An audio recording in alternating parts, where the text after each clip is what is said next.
대출 받을 때 이자 조금이라도 덜 내려면 평소 신용등급을 잘 관리해야 하죠. 올해부터 신용평가제도가 바뀌고 평가 요소에도 변화가 생겨서 잘 알아두셔야 하는데요. 뭐가 바뀐 건지, 어떻게 하면 신용등급을 조금이라도 올릴 수 있을지 조남희 금융소비자원 대표와 알아보겠습니다. 어서 오십시오. 안녕하세요. 네.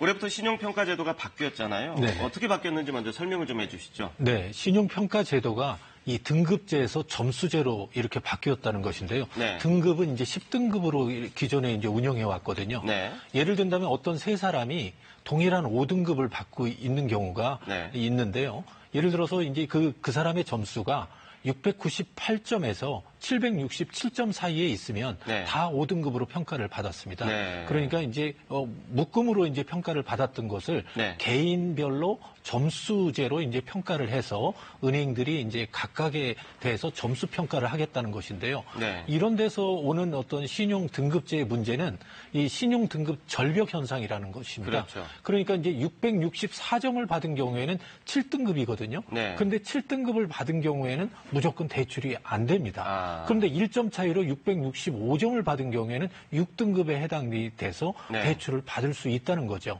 네. 그러니까 이러한 불이익이 이제 점수제로 보면 이제 6등급의 평가를 받을 수 있기 때문에 네. 그러한 불이익은 이제 없어진다 이렇게 볼 수 있겠습니다.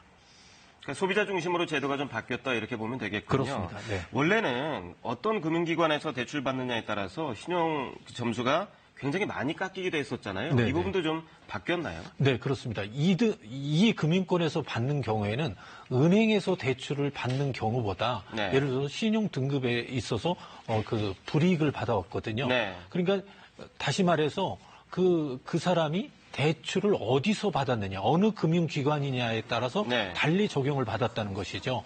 예를 든다면 동일한 아파트로 은행에서 대출을 받은 경우와 신용협동조합에서 받은 경우에 신용 그 평가 점수가 네. 한 67점 정도 이렇게 차이가 났습니다. 굉장히 많이 났네요. 네, 그러다 보니까 신용 등급까지 차이가 나서 대출 이율까지 더 지급하게 되는 그러한 그 요인이 됐거든요. 네. 그런 부분을 이제는 대출 금융기관의 기준으로 평가를 하는 것이 아니라 대출 금리를 얼마로 받았느냐 네. 하는 그걸로 이제 평가를 하는 것이기 때문에 이제는 다소 이제 불이익을 덜 받을 수 있다 이렇게 볼 수 있겠습니다. 네. 이 금융권에서 대출을 받았더라도 신용도가 좋으면 그 네네. 이자율이 낮을 수도 있잖아요. 그렇습니다. 그런 부분이 감안됐다 이런 얘기군요. 그렇습니다. 네. 특히 이 저축은행권 이용자에게 이게 먼저 시행됐다고 하는데 네네. 실제로 효과가 좀 나타났나요? 네, 그렇습니다. 그러니까 이금융권이라 하면 저축은행도 포함이 되는데요. 네.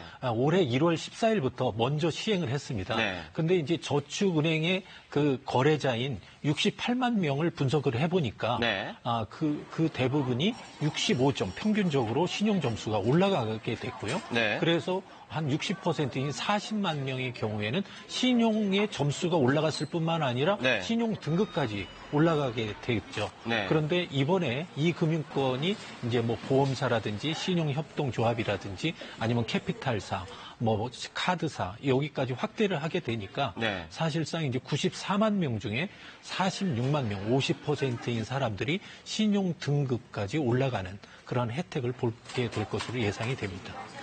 점수가 이렇게 꽤 많이 올라간다면 네네. 대출이 불가능했던 분들도 대출이 네네. 가능해지는 네네. 이런 상황이 되겠군요. 그렇습니다. 그러니까 대출도 가능할 뿐만 아니라 네. 또 이제 대출 금리 면에서도 혜택을 볼 수 있다는 거죠. 네. 이 신용 등급이 사실은 대출 금리도 그렇지만 대출 액수하고도 상관이 있잖아요. 그래서 그렇습니다. 궁금한 게 굉장히 많은데 네. 이런 게 있어서 일단 신용 등급을 조회하면 네네.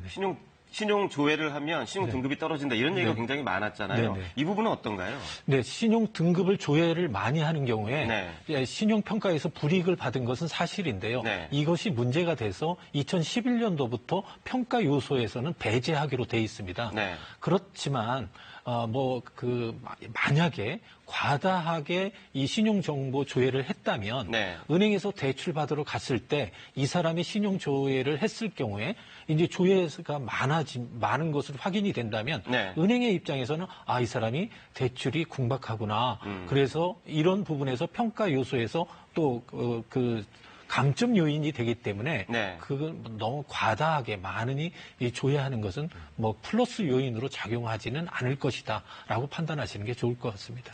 요즘에 대출 권유 전화 많이 오잖아요. 네, 그러면 네. 한번 조회해드릴까 이런 것들이 있는데 네. 그거에 응하면 안 되겠네요. 네, 본인이 그렇으니까 직접 뭐 필요하지 예, 않다면. 그렇습니다. 네, 네. 필요 이상으로 또 조회할 필요도 없고요. 그렇죠. 네. 이 신용카드 현금 서비스 같은 걸 이용하면 신용등급에 영향이 가는 걸로 알고 있는데요. 네.